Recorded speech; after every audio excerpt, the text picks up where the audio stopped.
Hi guys, ito na po yung aking bagong arrangement na aking kusina.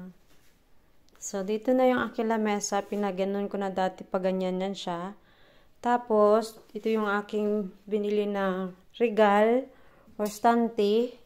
Ayan. Yan yung kanyang itsura guys. Ayan, may mga laman. Ayan.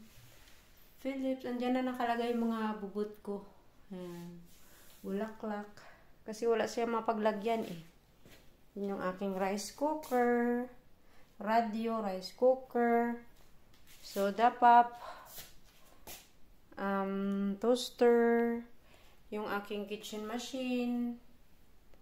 Yun yung aking Philips. Ano yan siya guys?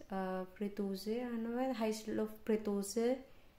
Ano matawag yan yung prutas. Yung itlog ko dyan ko nalagay. Tsaka meron tayo itong blender sa taas. Tsaka yan yung aking plants. So, dun sa gitna may space pa siya. So, paglalagyan ko pa yan siya. So, yan yung plastada ng aking kitchen ngayon. So, dito maglilinis pa tayo. Magliligpit pa tayo. Dito magligpit pa ako niya ng kalat pa kasi. Okay guys, thank you for watching. Bye! Yung aking sili, nag-red na siya. So, date ngayon ay November 25 na guys. Okay guys, bye!